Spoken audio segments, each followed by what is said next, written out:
Ketika Imam Syafi'i kedatangan tamu pakai udeng-udeng, pakai jubah, mawa tasbih, kocrek.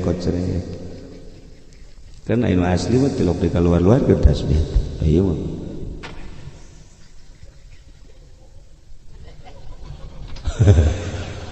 Ayak bari gitu loh mah. Imam Syafi'i warawati jelema beureun ahli Allah kieu deui di hari Imam Syafi'i mah. Imam Syafi'i kan sila kieu. Makanya Imam Syafi'i kan gaduh panyawat ambeien. Sila. Ku ngahormat eta ka aki-aki besi pinter jasa jeung besi wali. Geus pegel suku. Ditahan we. Ja kieu deui pantas.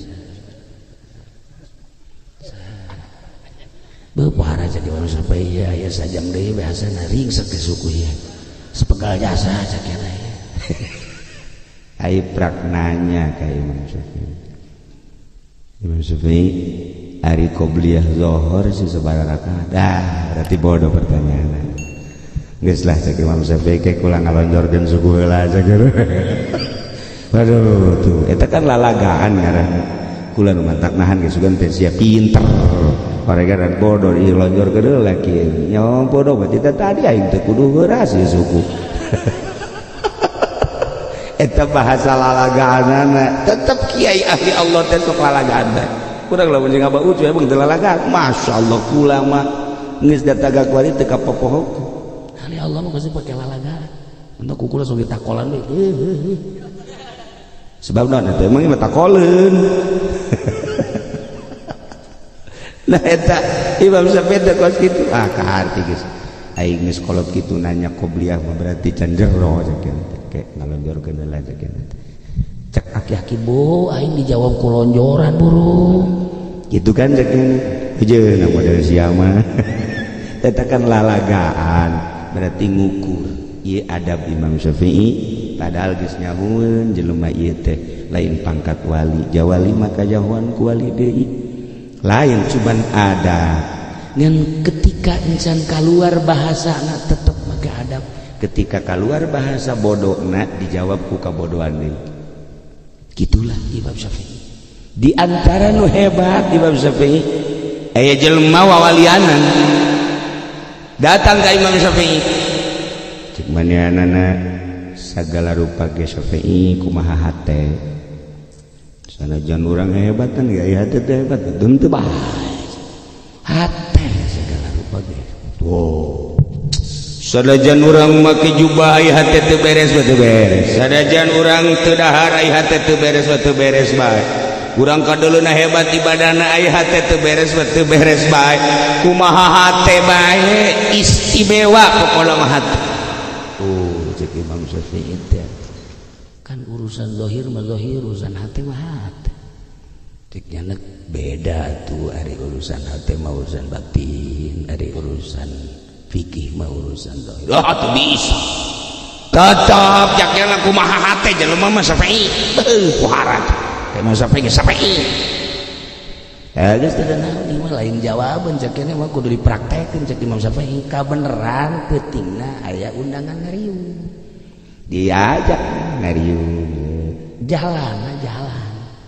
jalan eta batu mangulu kabeneran Imam Syafi'i mah make sendal anu biasa di Timur Tengah teh aya talian nu nyana kabeneran sendalna rusak sabelah jadi berangkatlah dilewatan kan loba batuan teh nyana kikituan aduh Syafi'i kumaha ieu ye tuh kumaha hate bae ulah heses jelema mah kumaha hate cakna ieu mah lain hate ini mah nyeri atuh rasakeun ku sia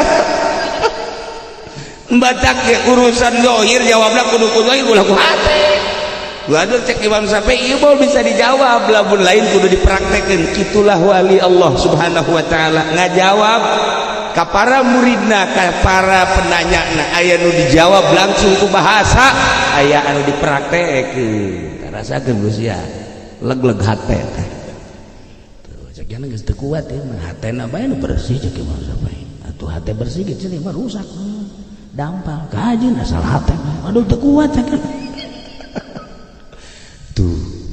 urusan aurat tuh bisa dijawab ku hate. Urusan aurat mah aurat bae deuk datang ka mana lantaran kuari aya bahasa kieu loh sanajan di jilbab ge aya hatena teu beres mending urang teu make jilbab tapi hatena beres salah jawaban lohir mah zahir atuh hate mah hate oh sanajan kiai ge aya hatena teu beres bae yo sanajan aing mah kos kieu ge make celana pendek hatena bae bersih atuh lain deui kapten ikatan kesebelasan ini tapi teu pernah seri eleh bae ieu jelemana tinggal urang bae bengong di bidang perpolitikan nu pinter teh lain saeutik berderet ayeuna teh anu neuk hayang jadi presiden berderet anu ayeuna hayang jadi menteri teu kabaragian berderet nu ayeuna hayang jadi gubernur komo nu hayang jadi DPR mah palinter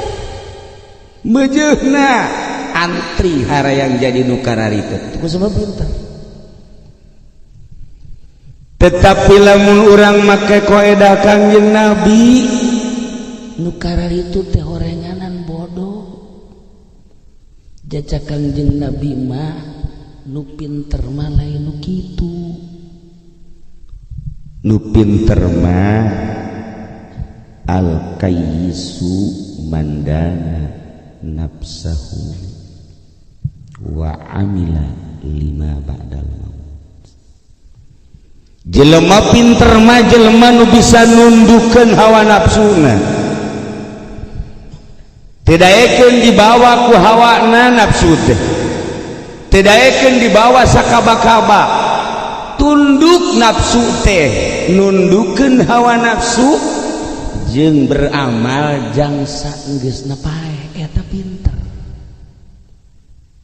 mentek pas cek Sayyidina Abu Bakar Siddiq radhiyallahu anhu inna akyasal kayyis saenyana jelema nu pang pinter-pinterna tinu pinter mah ataqwa jelema nu takwa jadi horeng boga ukuran jeung boga timbangan pinter teh henteu sakadar pinter duniawi ku Kangjeng Nabi teh ditimbang make timbangan syariat lamun aya jelema pinter tapi henteu make timbangan syariat nu kos kitu jelema odob bodoh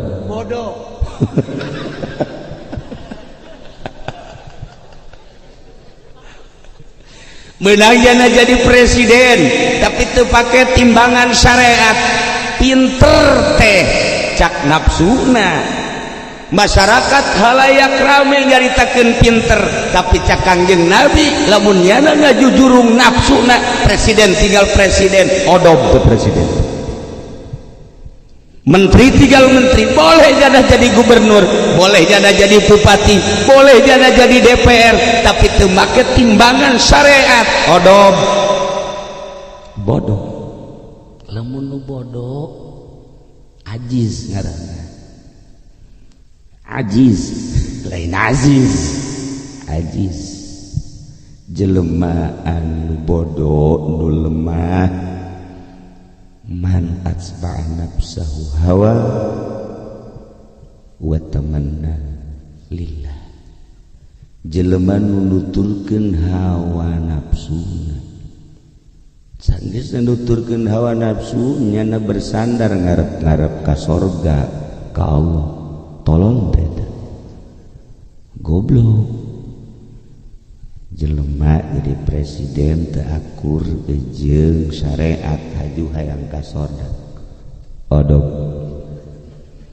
jelema jadi menteri aju nyana korupsi teh tanda nutur hawa nafsu aju ngarep-ngarep ka sorga boloon jelema aing mah nuduhkeun ka dieu boloon lain ka menteri jadi dua dimensi ya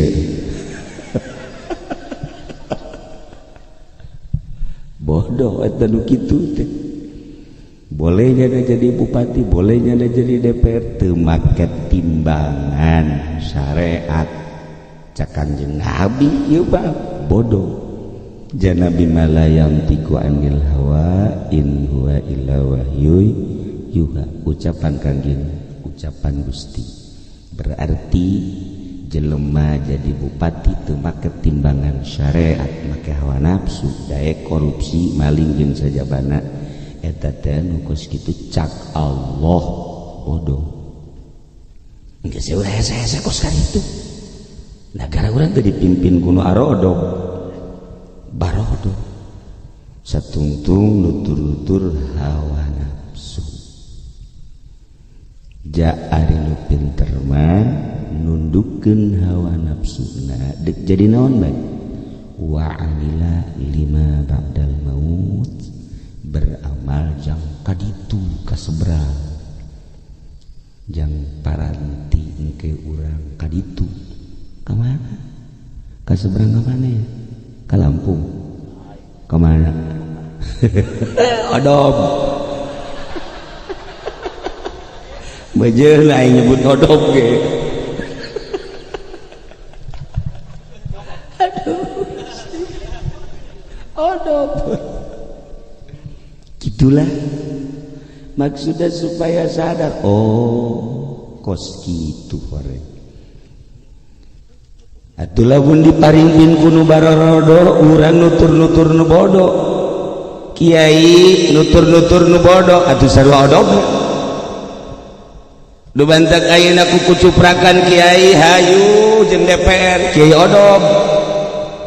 Manya kiai nutur-nutur nu bodoh nya nama keur ngumbar nafsuna.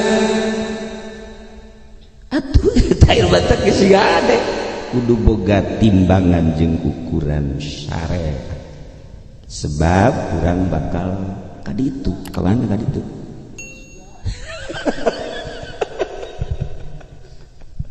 Tuh. Gitulah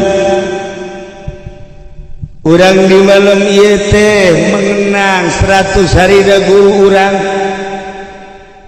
anu ku urang kabayang wajahna, kabayang piawaina, kabayang sobarna. Geus jelas kana mah teu pernah nuturkeun hawa nafsu. Kemudian manehana mah ngamalkeun jang kaditu ka alam nu itu. Teu mamrih jam sabaraha bae waktu salat-salat, teu mamrih rek aya eueuh nu ngaji wayah magahan-magahan bae. Wa amila lima ba'dal maut. Tah eta garak jelema pinter kos kitu. Malam ieu urang 100 bengenang jelema-jelema pinter. Khususna almarhum al-maghfurah 100 poena kabelah dituna guru simkuring guru urang sadayana, belah dituna atuh guruna deui masya Allah. Etalah jelema-jelema palalinter. Inna aqyasal qais at-taqwa. Pang jujur-jujur tinu jujur, pang pinter-pinter tinu pinter takwa. Nah ieu santri teh pang pinterna di dunia. Pang pinterna mun aya nyaho mah ieu. Teu dianggap ku nagara teh pajar lain jelema, urang mah pajar monyet. Teu dianggap jelema ku jana mah jenteu aing mah malaikat nu nganggap ka urang. Siapa dianggap pinterna teh ku juri. Urang mah ku Gusti Allah. Kenyataanna hadis nu tadi. Nganggap ke urang monyetnya pajar lain jelema. Pajar jelema orang pedalaman Sumatera lah naon lah. Emang aya bentukna mah jarore ieu sebenarnya. Mantap ka tempat dilalaku ge. Eta bentuk jarore. Emang nu pinter mah kitu.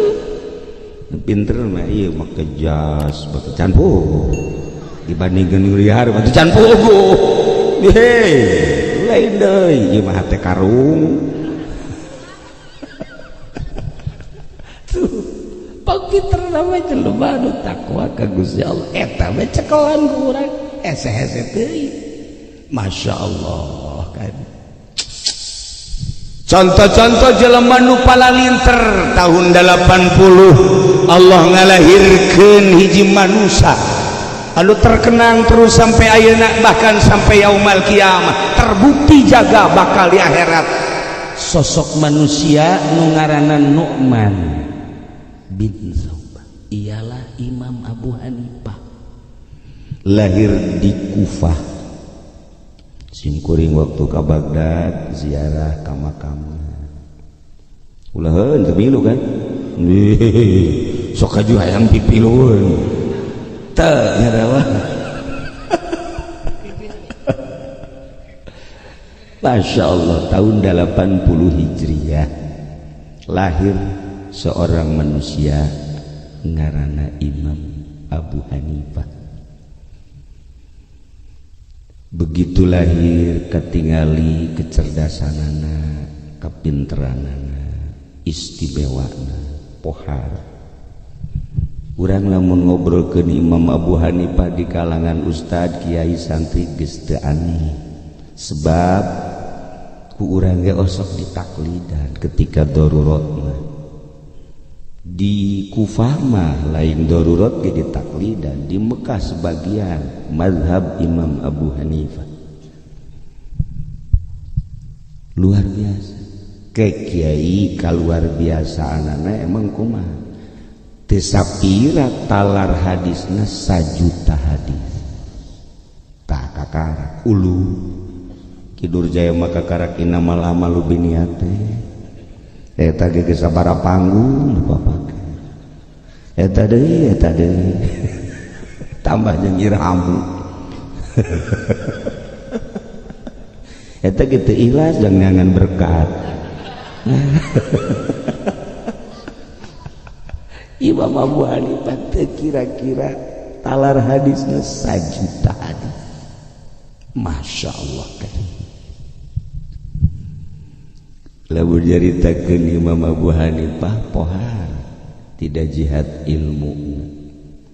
Setelah talar hadis tuluy anjeunna ngaijtihad soal fikih, masya Allah jadilah rujukan saat eta. Eueuh duana manusia nu dipake anutan panutan hiji sadunya saat eta Imam Abu Hanifah. Satu ketika Imam Abu Hanifah teh daek ngadahar daging, padahal kahobina ngadahar daging embe. Orang Timur Tengah kan hobi ngadahar daging embe. Ieu ge hobi ngan eueuh. Atuh hobi tinggal hobi aya eueuh mah teri deui. Jeung mendeung emang beungeut teri nya nama.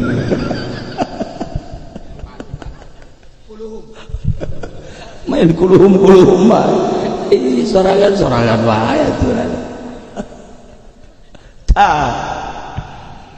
Imam Abu Hanifah teh daek ngadahar daging padahal umurna saat eta kakarak ge 13 tahun. Teu daek ngadahar daging. Sabulan, 2 bulan, 3 bulan, 4 bulan sampailah setahun. Aya anu pangangguran naros. Hanifah. Ai maneh teh kapan hobi ngadahar daging? Mun. Kok saat ieu teu daek ngadahar? Asana geus mang bulan-bulan teu ngadahar daging kunaon? Cek Imam Abu Hanifah di lembur teh aya anu leungit embe. Berarti aya pamalingan embe. Geus kulantaran aya pamalingan embe, meureun embe dijual. Lamun embe dijual, dagingna kan dijual kula anti ngadahar daging hasil maling. Geus kula ayeuna emit heula moal ngadahar beusi daging nu didahar ku kula teh daging eta. Sataun ngadahar daging. Atuh pan ieu mah terus bae. Geus jaho ge ieu nang maling, heuh daging mah daging bae itu. Geus bae terus leg-leg bae. Satu ketika aya kiriman ti pemerintah daging, kemudian dipasak. Sanggeus dipasak Imam Abu Hanifah teu apaleun bahwa eta daging ti pemerintah, kemudian nyana dahar ku Gusti Allah ditegor, begitu ngadahar sacomot 2 comot ka 3 comot lek Abu Hanifah langsung seueul.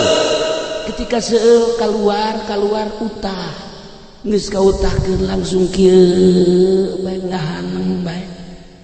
Danya ai ieu daging teh ti mana?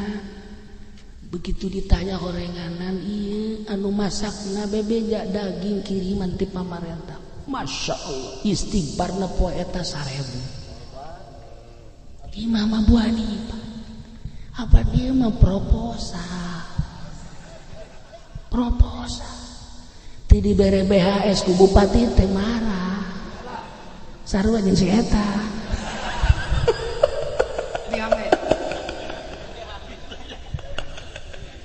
deku coba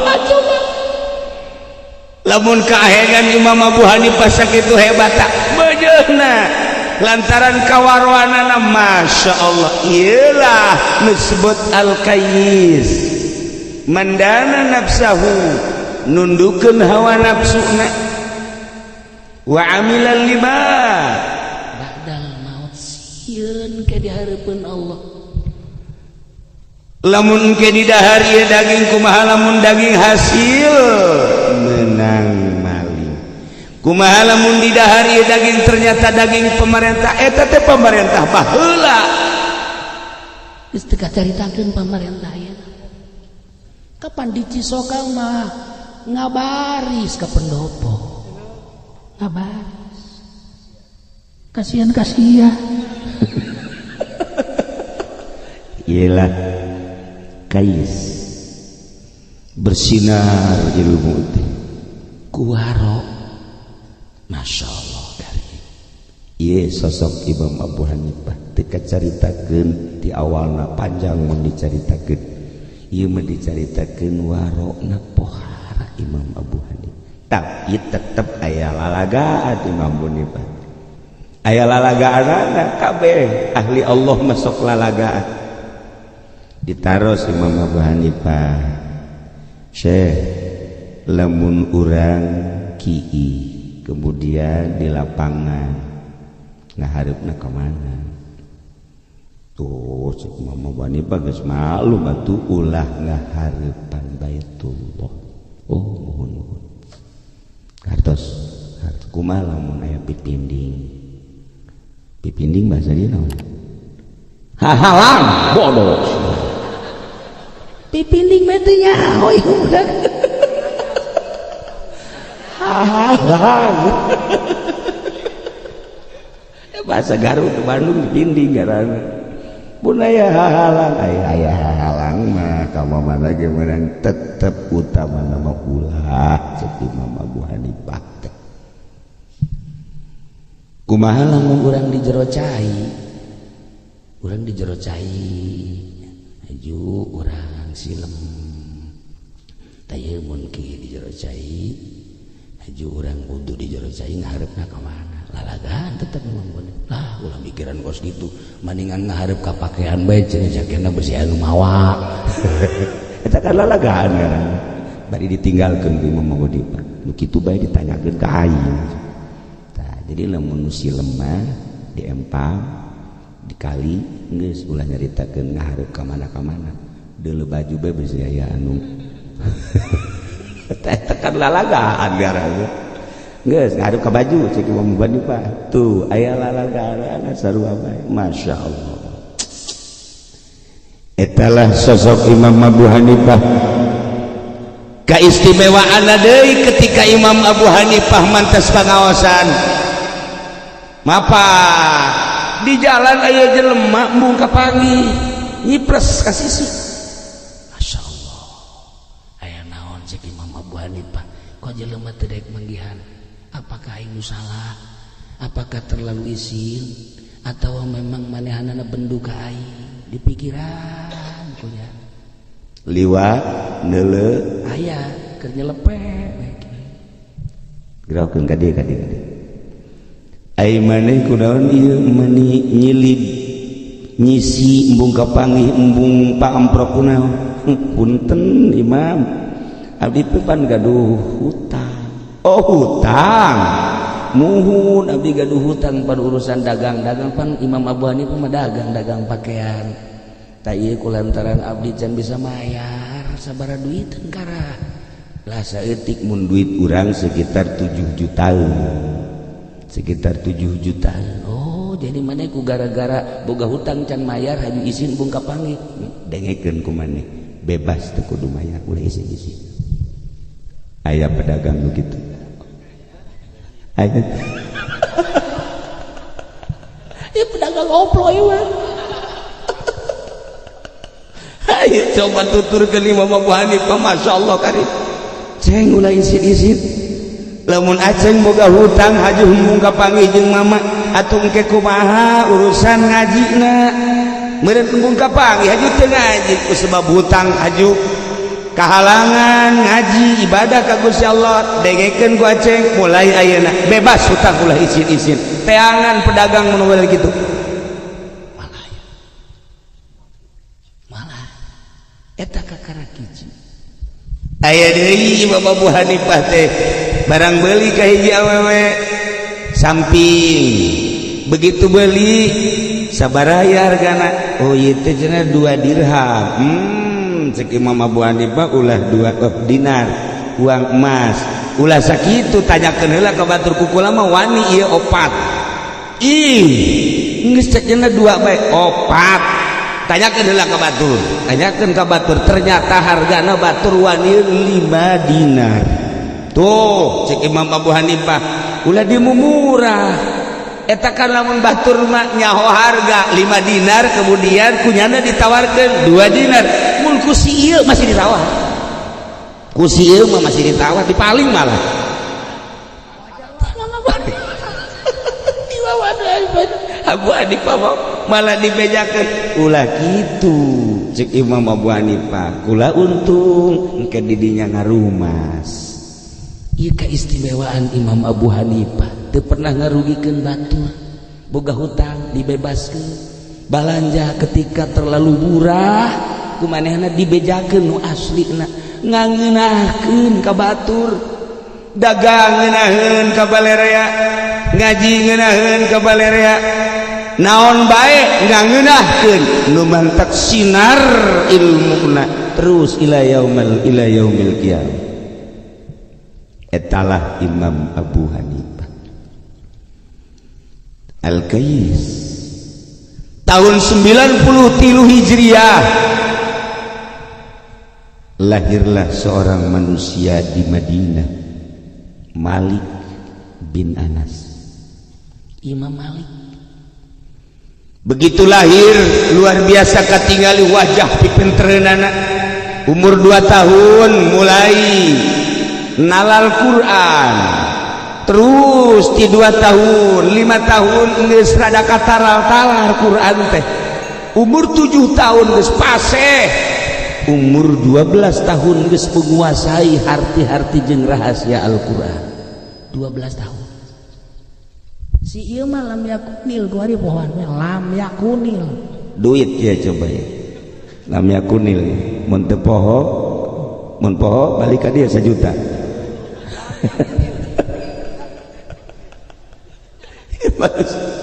Imam Malik Masya Allah karim umur 16 tahun geus bisa ngahimpun hadis jadilah muwatta 17 tahun geus jadi mufti di Madinah ketenaran Imam Malik luar biasa ya Allah ya Rabbi jumlah nu katalar di luar kepala 1 juta hadis lamun ujung anu sajen-sajena 1.500.000 hadis ilah Imam Malik muwatta ketika Imam Syafi'i lahir tahun 150 pas kematian Imam Abu Hanifah Imam Syafi'i mah Muhammad bin Idris Al-Quraisy Sami ngan Imam Idris bapakna nyabak ke Syria Syam maka pindahlah ke Gaza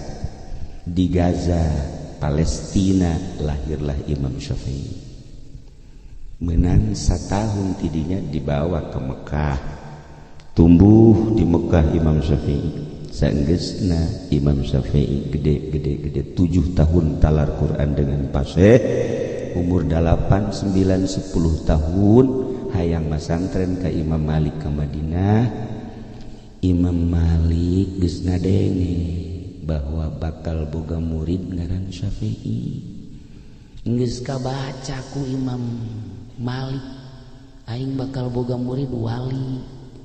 Geus ngomong Imam Malikna di Madinah, moal kebel deui bakal datang murid aing wali. Urang mah lain, Pak. Moal kebel deui garong datang ka dieu. Tah aya ku di jelema mana. Deres lagi dek ngaji garong-garongnya. Masya Allah eta Imam Malik Kecerdasanana, kacaangan hatena bisa nempo pi muridin nu bakal datang. Ya Allah ya Rabbi, murigak mulu urang. Taha makna nyarita ka Imam Syafi'i aya maneh rek berangkat mengaji ka ditu dirasiapkeun atuh naon nu deuk diaji. Cik Imam Syafi'i mah kula ka Madinah hendak ngaji kitab Muwatta sebab guru kula di Madinah Imam Malik ngajarkeun hadis Muwatta. Jumlah hadisna 9.000 hadis nu terangkum dina eta kitab Muwatta, maka abdi rek ngalah 9 poe Muwatta di Mekah katalan. 9 poe eta si otak kumaha teh? Urang mah ieu labziatun menang dibaca 5 wajah bae. Asal keluar bae ti guru jadi 7. Labziatun. Narkib. Geus 5 ge teteng 7 deui. Masya Allah eta otak wara. Nalar Muwatta 9.000 hadis cuman 9 poe. Allah karim. Tanya kumaha mana Syafi'i insyaallah mah. Naon udah diaji Muwatta mah kitabna aya geus aya di otak mah. Iraha malen nalar 9 poe abdi nalar kitab Muwatta insyaallah nu kaliwat. Cak mana boga anak aing mantep ya kos ieu. Umur 10 tahun 7 tahun talar Quran anu pas sehat pas 10 tahun talar Muwatta. Begitu berangkat ke Madinah Imam Syafi'i datang ke Madinah geus dipapag ku Imam Malik dibejakeun ka murid nu lain. Murid nu wali teh ieu lain ieu. Ieu salah aing atuh kunaon ka dieu. Mesti kejadian. Ya Allah ya Rabbi Gusti Allah eta otak lamun ku urang ditafakuran ya karim. Masya Allah luar biasa amat makhluk Allah dibere kapinteran teh lain lalagan. Al-Kayyis mandana nafsahu wa amila lima ba'dal maut. Begitu ditanya ke Imam Malik Syafi'i di dia diaji kitab naon Muwatta kitabna aya alhamdulillah. Di mana kitabna geus aya di dieu kabeh. Cek Imam Malik geus aya laporan cenah ti malaikat bahwa maneh mah geus talar. Eta ngomong kitu deui. Parah eta mah bu guru teh lain lalagaan. Masya Allah. Kacaritakeun batu terus we diaji teh kebel atuh gaji jadi talar. Beres ngaji ku Imam Malik dipersilahkan untuk membuka pengajian-pengajian di mana baik. Umur 12 tahun lamun guruna umur 17 tahun Imam Malik ngajar jadi mufti. Imam Syafi'i mah umur 12 tahun. Eta otak ya Allah ya Rabbi Al-Kayyis pintar kos kitu. Itulah para jamaah kaum muslimin wal muslimat rahimakumullah. Aya nu naros Syafi'i ari eta sih bisa tatalaran jeung hajuh henteu naon kaluar deui eta naon kitu ngaranna ilmu. Kumaha teh bisa kos kitu? Ilmu masa kumaha guru kula Imam Malik al ilmu ad-din. Ilmu adalah agama. Maksudna kumaha? Lamun jelema endek ngupu agama, lamun jelema endek hayang beragama, tingali di mana neangan ilmuna. Sebab agama eta adalah kumaha ilmuna. Di mana neangan ilmuna di dinyalah nyana bakal beragama. Manta kula salah guru lantaran lamun salah bae guru agamana bakal mencong. Lamun urang ngaguru lah ti jelema nu bener bakal beragama nu bener, ngaguru lah ti nu setengah bener agama bakal setengah bener, ngaguru ti ilmu nu mikung guruna urang ge bakal mikung. Ieu modal kos kieu hakekok mah luluh teh jelas ai ngomong marifat ai duit pamarentah deleg-deleg kan ieu maka dua ti orek koros jamun ngarendeng teh cak orang koros tak ka aing tuh eta Masya Allah. Imam Syafi'i sing hade ngucapkeun ieu guruna al ilmu ad-din, ilmu adalah agama. Urang dek hayang luhur agamana kumaha ilmuna jeung di mana nyokot ilmuna.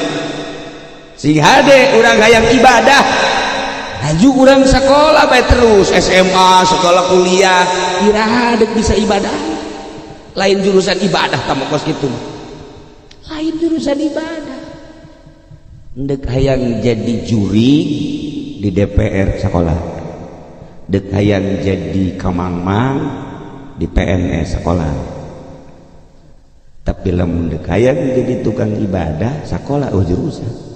Sebab cek Imam Malik ulama al ilmu ad-din, agamana deuleu ilmu. Tuh urang bae nu masantren can wau jeung Allah. Komo nyana. Rese wau jeung Allah. Tah ieulah Imam Syafi'i.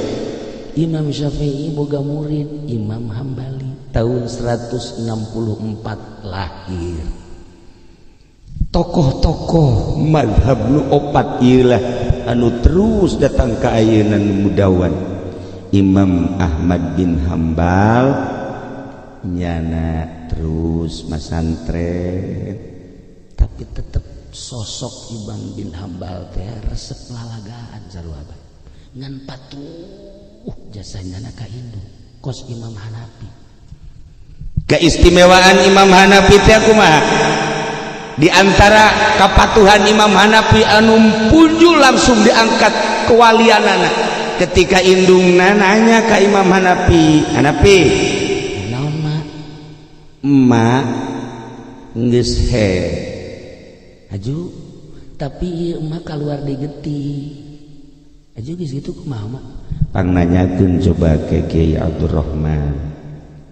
Oh mangga mak kukulah rek ditanyakeun cicing mah di dieu nanyakeun Imam Hanafi Abdurrahman kula kawakilan ku emak aya naon kita nanyakeun emak kula head geus beres 7 poe ku hari aya deui kaluar tah eta getih naon aseserian Abdurrahman seseh kunaon sari atuh kunaon nanya ka kula ge pan ilmu teh ente pan kula ge ilmu ti mama kunaon nanya ka kula ieu mah parentah emak tuh Masya Allah ieu mah parentah emak lantaran cek emak tanyakeun ka Abdurrahman ih cek Abdurrahman atuh pan kula ge ngaji teh ti mama manya mama kudu nanya ka kula ieu mah ti emak geus sakitu bae emak kula ditananya ka ente sanajan ente murid kula lantaran emak ditananya atuh geus bae ieu mah nanya jawab ka jeung buku mah embung cek ya manya guru kula ieu mah parentah emak coba lamun si ieu mak atuh nanya ka ditu teh yo gudang ilmu ya atuh Imam Hanafi Masya Allah terbalik Imam Hanafi terbalik di imam murid hayang dijawab ceri Imam Abdurrahman teh ceri Hanafi Masya Allah tuh kula moal bisa ngejawab tetep imah ti imah hayang boga jawaban kieu atuh ai geus kitu mama cek mama kumaha ih ai cek mama mah tuh kitu-kitu geus atuh pang ngabejakeun ka emak kitu geus atuh kitu mah langsung datang ka emak kumaha Nabi cek Abdurrahman jajana jawabna kitu-kitu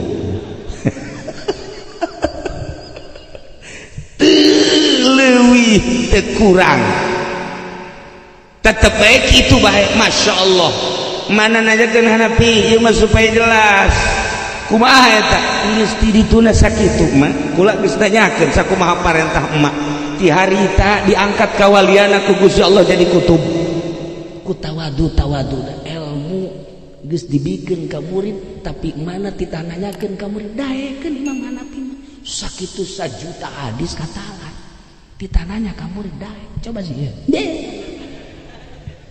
cadu aing kudu nanya ka murid teh heula aing Fathul Muin di bulu bitis Alfias di kumis Jamul Jawab mah bulu irung tahun deui aing kuari seperti karar itu Masya Allah Imam Abu Hanifah ronjak ditaikeun kewalian ku Gusti Allah ku tawadu daek nanya ieu teh lantaran nurut ka induk Al-Kais ditanya kunaon bisa jadi kos gitu sih cek Imam Abu Hanifah ilmu teh ulah dianggap sepele kadang aya di kula eueuh di batur kadang aya di batur eueuh di kula ku ayana sakitu kula menghargai ka perintah emak meureun nu mantak kitu ge lain semata-mata nitah asli nama emak teh eta teh kan ti Gusti Allah kos kitulah ahli-ahli Allah nu mantak cek Imam Hanifah lain lalagaan ilmu teh berat mawa ilmu teh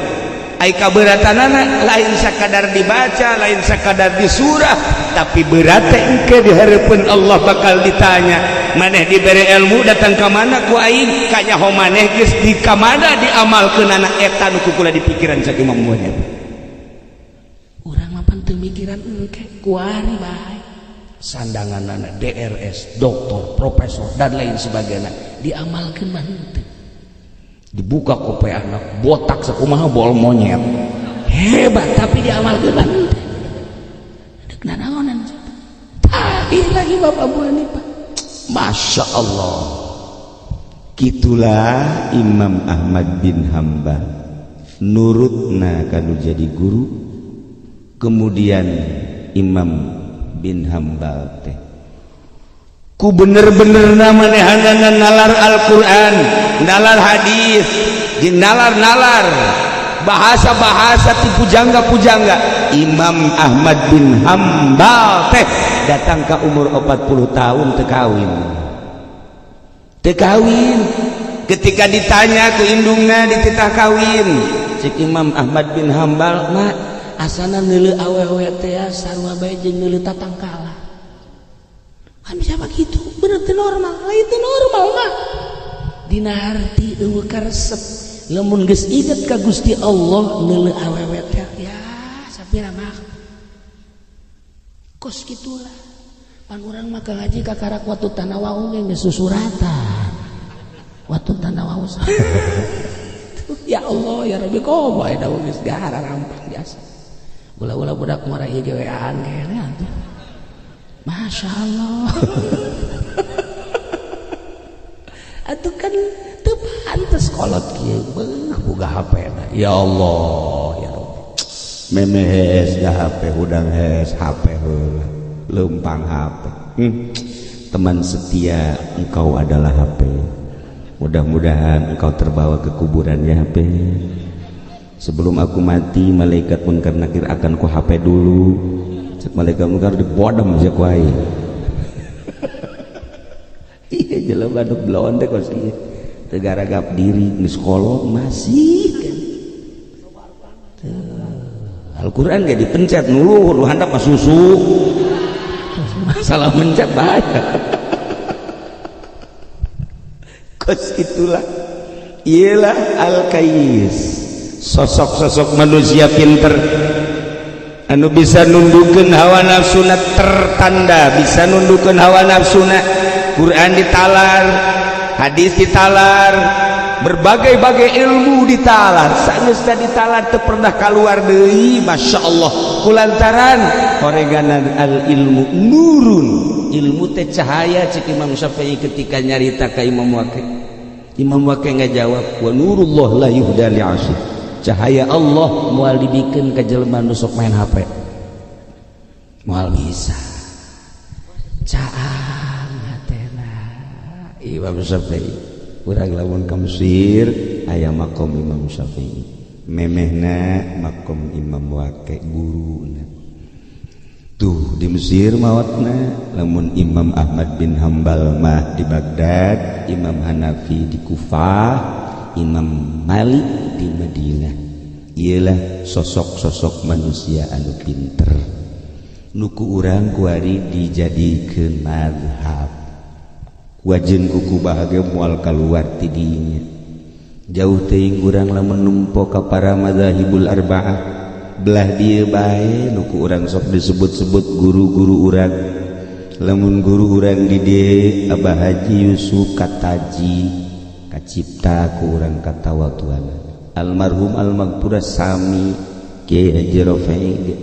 Ilmu teh kaciri itu kaciri teh tawadhu. Tara nyerikeun ilmu sakumaha Imam Malik dipapatahan ku guruna sanggeus tatalar sejuta hadis dijieun kitab Muwatta.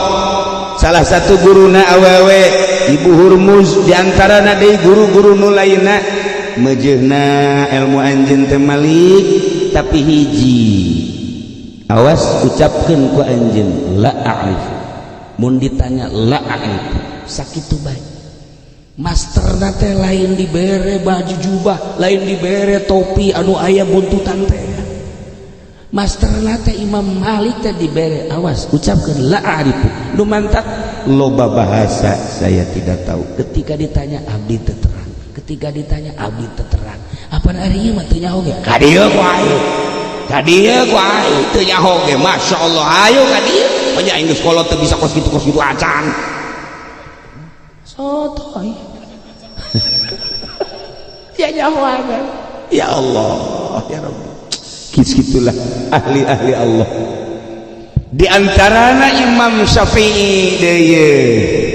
Ketika Imam Syafi'i kadatangan tamu make udeng-udeng, make jubah, mawa tasbih, kocrek. Kan anu asli mah tilok di keluar-luar ke tasbih. Ayo mah.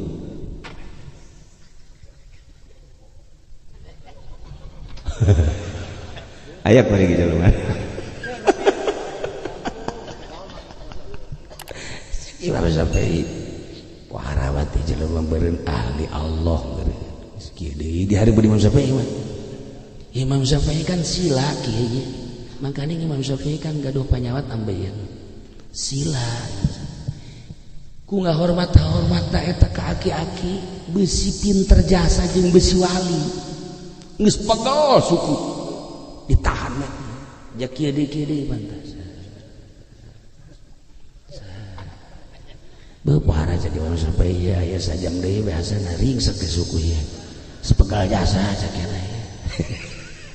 Ai praknanya ka Imam Syafi'i. Imam Syafi'i hari qobliyah zuhur si sabaraha rakaat. Berarti bodoh pertanyaan. Geus lah cek Imam Syafi'i ke kula ngalonjorkeun suku heula aja gitu. Waduh tuh eta kan lalagaan ngaranna. Kula nu mantak nahan geus sugan teh sia pinter. Orang bodoh dilonjor ke dulu lagi nyawa bodoh berarti tadi aing teh kudu heuras ya suku. Eta bahasa lalagaanana tetep kiai ahli Allah teh sok lalagaanna. Kurang lamun jeung Abah Ucu emang teu lalagaan. Masyaallah kula mah geus dataga kuari teu kapopohok. Ahli Allah mah geus pake lalagaan. Untuk kukula sok ditakolan we. Sebab naon eta emang mah takoleun. Nah eta Imam Syafi'i teh kos kitu kaharti geus aing geus kolot kitu nanya qobliyah berarti can jero cek ngalonjorkeun heula cek cek aki-aki bu aing dijawab ku lonjoran burung gitu kan cek heujeun model sia mah eta kan lalagaan berarti ngukur ieu adab Imam Syafi'i padahal geus nyahueun jelema ieu teh lain pangkat wali jawali maka jauhan ku wali deui lain cuman ada dan ketika insan keluar bahasa nak tetap make adab ketika keluar bahasa bodohna dijawab ku kabodohan deui gitulah Imam Syafi'i di antara nu hebat Imam Syafi'i aya jelema wawalianan datang ka Imam Syafi'i cek manehanana sagala rupa ge Syafi'i kumaha hate sanajan urang hebat kan gaya hati teh hebat teu bae hate segala rupa ge tuh sadajan urang make jubah ai hate teu beres teu beres sadajan urang teu dahar ai hate teu beres bae urang kadeuluna hebat ibadahna ai hate teu beres bae kumaha hate bae istimewa pokona mah hate cek Imam Syafi'i teh kan urusan zahir mah zahir urusan hate mah hate cek nya beda tuh ari urusan hate mah urusan batin ari urusan fikih mah urusan zahir tuh bisa tetap jaknya kumaha hate jelema mah Syafi'i kuharat emang Syafi'i geus teu naon ieu mah lain jawaban cek keneh mah kudu dipraktekeun cek Imam Syafi'i kabeneran peutingna aya undangan ngariung diajak ngariung jalanna eta batu malulu kabeneran Imam Syafi'i mah make sendal anu biasa di Timur Tengah teh aya talian nu nyana kabeneran sendalna rusak sabelah jadi berangkatlah dilewatan kan loba batuan teh nyana kikituan aduh Syafi'i kumaha ieu ye tuh kumaha hate bae ulah hese jelema mah kumaha hate cak jana ieu mah lain hate ini mah nyeri atuh rasakeun ku sia batak ge urusan zahir jawabna kudu ku zahir ulah ku hate waduh cek Imam Syafi'i ieu mah bisa dijawab lamun lain kudu dipraktekeun kitulah wali Allah Subhanahu wa taala ngajawab ka para muridna ka para penanyana aya nu dijawab langsung ku bahasa aya anu dipraktekeun rasakeun geus sia leg-leg hate teh tuh cek jana geus teu kuat ieu mah hatena bae nu bersih cek Imam Syafi'i atuh hate bersih ge cenah mah rusak dampal kajeun asal hate mah aduh teu kuat cek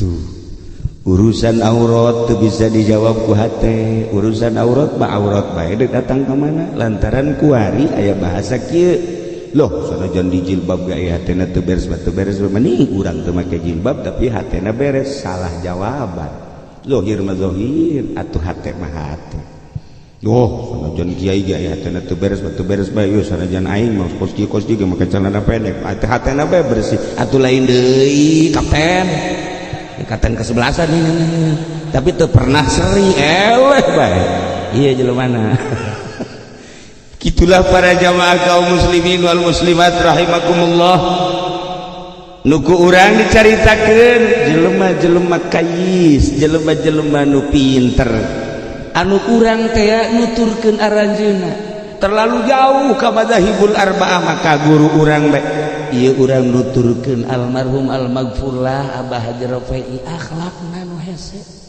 ilmuna mah gampang urang disadap urang nuturkeun almarhum almaghfurlah Abah Haji Yusuf di dieu ilmuna mah gampang dicoret ku urang tuluy ditulis ku urang tapi akhlakna nu hese teh lamun Imam Malik jaritakeun ngaji teh 20 tahun anu 18 tahun belajar akhlak 2 tahun ngan belajar ilmu 2 tahun belajar ilmu geus kasadap kabeh tapi akhlak 18 tahun sakitu hese Imam Syafi'i nyaritakeun 12 tahun 10 tahun pake ngaji akhlak teu kapanggih-panggih ilmu mah babari diaji ditalar tapi ketika ngaji adab jeung akhlak ieulah nu hese nu katingali ku kula guru kula diantarana Aang Baden di Picung hese jasa akhlak eta hese ilmu nama jababari atuh lamun ngaji bada magrib minajul abidi terus muka kita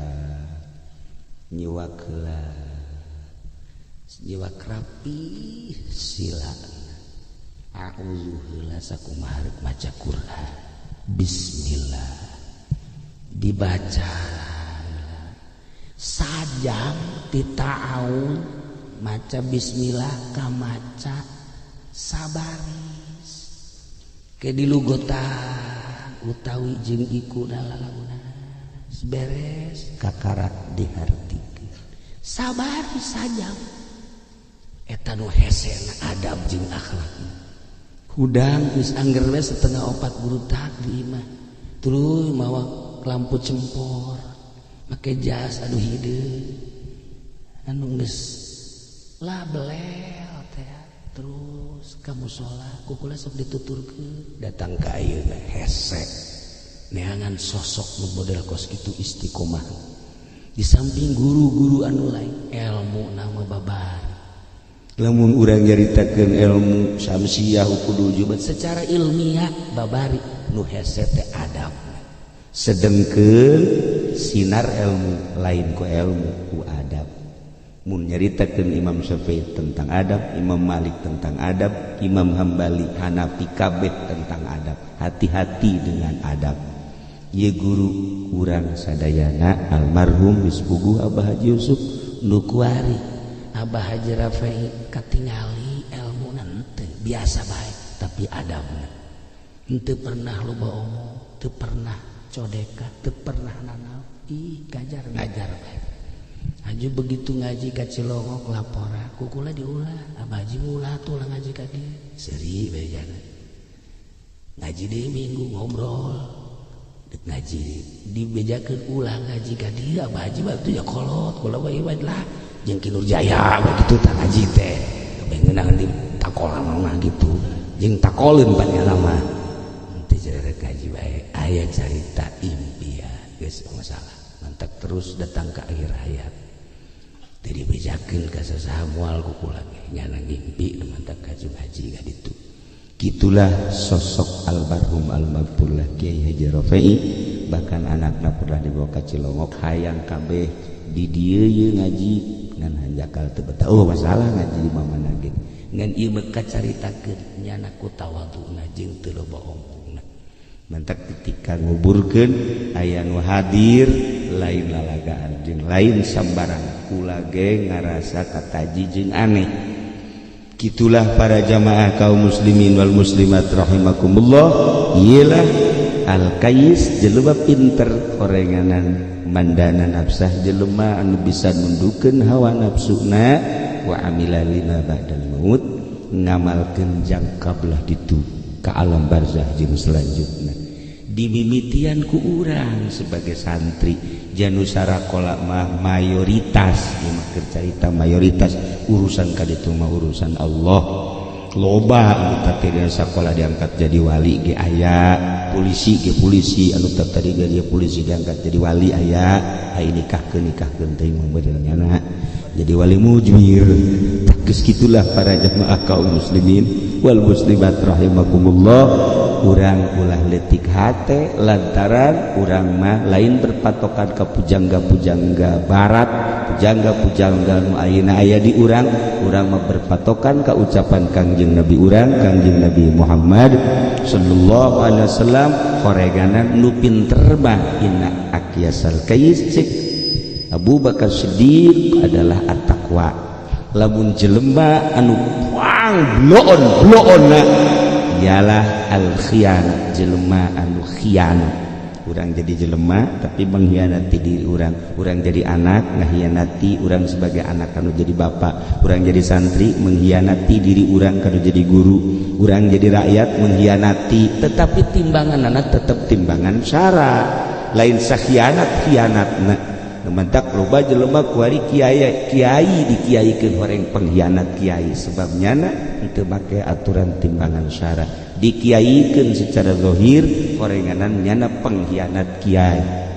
Kos gitulah para jamaah kaum muslimin wal muslimat rahimakumullah dina pangaosan malam ieu supaya urang ngopi nyonto ka madzhabul arba akhlakna jeung adabna luhur teuing belah ditu nama nu belah dieu bae guru-guru urang mun eta tulisan bisa dipotokopi mantak naon atuh urang motokopi akhlak-akhlak guru-guru urang kumaha coba lempangna kumaha coba salatna kumaha coba adab-adabanana eta nu kudu dikopi teh sing hade lamun nyaritakeun tentang murid ka guru guru ka murid geus teu kawadahan lobana para ulama-ulama ieu mah ala kadar guru urang bae nu aya di dieu malah salah sahiji murid Imam Syafi'i Imam Ahmad bin Hambal nyana selama 40 tahun teu pernah salat sunah teu ngadoakeun ka Imam Syafi'i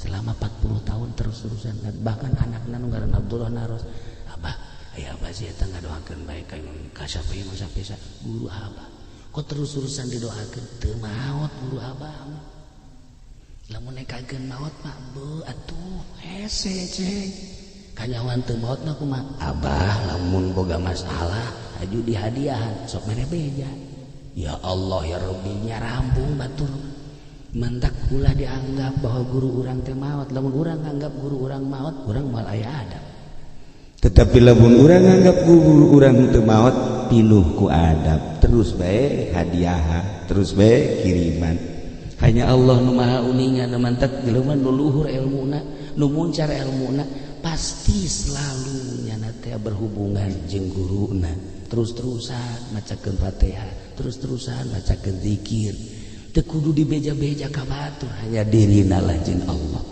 Gitulah para jamaah kaum muslimin wal muslimat rahimakumullah. Jadi nu jelas jadikeunlah diri urang jelema pinter nu sakumaha ceuk Kangjeng Nabi yakni ciptakeun takwa di diri urang piceunan hawa nafsu jeung beramal jang sabada maot cara guru-guru urang anu jelas guru-guru urang geus pasti jasa lantaran tingali dina akhlak-akhlakna. Ya Rabbi bil Mustafa maling maqasidana waghfir lana ma madha ya wasi'al karami Muhammadun sayyidul kaunaini wa thaqlaini wal fariqaini min urbi wa min ajami ya Rabbi bil Mustafa balligh maqasidana waghfir lana ma madha ya wasi'al karami maulaya shalli wa sallim daiman abada ala habibika khairil khalqi kullihim ya Rabbi Mustafa balligh maqasidana waghfir lana ma madha ya wasi'al karami nabiyuna al-amirun faradun habar fi qawlila min wala na'ami maulaya shalli wa sallim daiman abada ala habibika khairil khalqi kullihim Muhammadun sayyidul kaunaini wa thaqlaini wal fariqaini min urbi wa min ajami ya Rabbi Mustafa balligh maqasidana waghfir lana ma madha ya wasi'al karami huwal habibul ladzi turja syafa'atuhu likulli yawmin minal awali muqaddami ya Rabbi Mustafa balligh maqasidana waghfir lana ma madha ya wasi'al karami maulaya shalli wa sallim daiman abada ala habibika khairil khalqi kullihim ya Rabbi Mustafa balligh maqasidana waghfir lana ma madha ya wasi'al karami na'am sara tayfu man wa farqani wal hubbu ya'taridul ladati bil alami ya Rabbi bil Mustafa balligh maqasidana waghfir lana ma madha ya wasi'al karami maulaya shalli wa sallim daiman abada ala habibika khairil khalqi kullihim amin tadhakuri jiranin bidhi salami mazajtada man jara min muqlatin bidami ya rabbi bi Mustafa balik maqasidana waghfir lana ma madha ya wasi'al karami maulaya salli wa sallim daiman abada ala habibika khairil khalqi kullihim. Urang sadaya terutama para santri mudah-mudahan diberi bararta, diberi daraik ngajina, diberi terbuka hatena, diberi manfaat, dijadikan ahli ibadah ku Gusti Allah di akhirat. Urang babarengan jeung guru-guru urang jeung bendera Kangjeng Nabi Muhammad sallallahu alaihi wasallam. Allahumma shalli wa sallim ala sayyidina Muhammadin fil awwalin wal akhirin wa barik wa sallim wa radiyallahu ta'ala an sadatina ashabi sayyidina Rasulillah ajma'in. Amin ya Allah ya rabbal alamin. Allahumma arham ummat sayyidina Muhammad, Allahumma ajbur ummat sayyidina Muhammad, Allahumma asli ummat sayyidina Muhammad, Allahumma farrij an ummat sayyidina Muhammadin sallallahu alaihi wasallam. Allahumma anfa'na bima 'allamtana wa 'allimna ma yanfa'una wa zidna ilman wa yaqinan wa zidna ilman wa yaqinan wa zidna ilman wa yaqinan. Walhamdulillahi ala kulli hal wa na'udzu billahi min kulli hali ahli an-nar. Allahumma hdina siratal mustaqim, Allahumma hdina siratal mustaqim, Allahumma hdina siratal mustaqim, siratal ladzina an'amta 'alaihim minan nabiyyin was-siddiqin wasyuhada'i was-shalihin wa hasuna ulaika rafiqa. Dzalikal fadlu minallahi wa kafa billahi 'alima.